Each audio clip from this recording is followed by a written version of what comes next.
गडियल क़ौमुनि जे सलामती काउंसिल जे इजलास में शिरकत लाइ नायब वज़ीर आज़म इसहाक़ डार न्यूयॉर्क पहुची वियो। हवाई अॾे ते मुनीर अकरम ऐं आसिम इफ़्तिख़ार इसहाक़ डार जी आजियां कई। उन मौक़े ते न्यूयॉर्क में कौंसल जनरल आमिर एंथोज़ई बि मौजूद हो।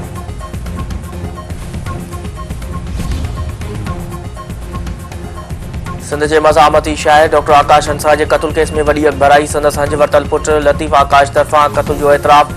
संदसि चवणु आहे त संदसि वालिद रूरल डेवलपमेंट तंज़ीम संदसि नाले ते ठाहे पैसा कमाया ऐं मथस फ्रॉड जो केस दाख़िल कयो।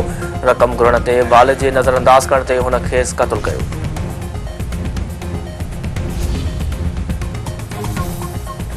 हैदराबाद पुलिस जी जांच टीम तरफ़ां वाक़े वारे हंध जो दौरो। जवाबदारनि जी निशानदेही ते कमरे समेत ॿिए सामान जो मुआइनो। चौकीदार ऐं लतीफ़ आकाश जा ॿ दोस्त बि गिरफ़्तार।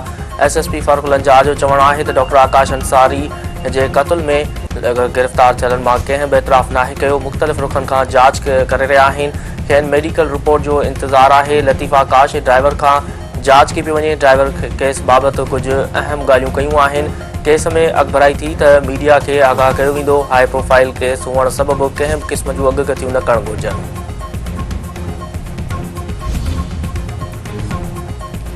मीरपुर माथिले जे सहाफ़ी नसरुल्ला गडानी केस में नाला ख़ारिज करण वारो फ़ैसिलो मुअतल करण में वाद। सिंध हाई कोर्ट में नसरुल्ला गडानी केस में मुलविस जवाबदारनि जा नाला ख़ारिज करण ख़िलाफ़ दरख़्वास्त ॿुधणी। अदालत ईंदड़ ॿुधणी ते MNA ख़ालिद लुंड संदसि ॿिनि पुटनि शहबाज़, नूर मोहम्मद ऐं बरकत खे पेश करण जो हुकुम ॾेई छॾियो। नवाबशाह जी अदालत में सकरंड थाणे ते पुलिस हिरासत में फ़ौत थियल मोहम्मद नवाज़ ज़रदारी क़त्ल केस जी ॿुधणी। अदालत गिरफ़्तार अॻूणे SHO सकरंड मिठल ककराणी ऐं SI मोहसिन बलोच ऐं वॾे मुंशी मोहम्मद आरिफ खोसे खे 3 ॾींहंनि जी रिमांड ते पुलिस हवाले करे छॾियो।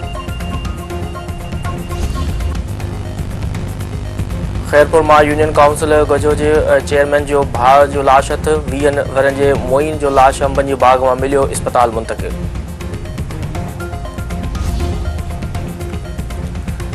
सूफ़ी बुज़ुर्ग हज़रत लाल शहबाज़ कलंदर जो 773 ॾींहनि वारो उर्स शुरू। सिंध समेत सॼे मुल्क मां 5 ॾींहनि जी आमद जो सिलसिलो जारी। वक़्ती गवर्नर अवैस कादिर शाह कलंदर जी मज़ार ते हाज़िरी भरे गुलनि जी चादर चाढ़े मेले जी तक़रीबुनि जो इफ़्तिताह कंदो। हिज़्बुल्लाह सरबराह नईम क़ासिम चयो आहे त इसराइली फ़ौजनि खे मुआहिदे तहत 18 फ़रवरी ताईं लिबनान मां निकिरी वञणु घुरिजे।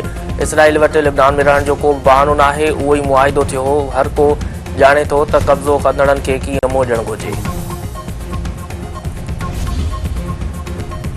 अमरीका जे मुख़्तलिफ़ इलाइक़नि में बरसाति ॿोॾ ऐं सख़्त सीउ सबबि 9 ॼणा फ़ौत। परॾेही मीडिया मूजिबि रियासत कंटकी में बरसाति ऐं ॿोॾ सबबि 8 ॼणा फ़ौत थी विया। ॿोॾ में फाथल समें माण्हुनि खे रेस्क्यू कयो वियो। 29,000 माण्हू बिजली खां महरूम।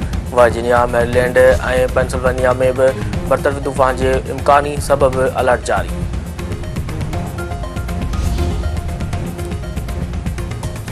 ऐं ICC चैंपियंस ट्रॉफी में शिरकत लाइ परॾेही क्रिकेट टीम जी आमद जो सिलसिलो जारी।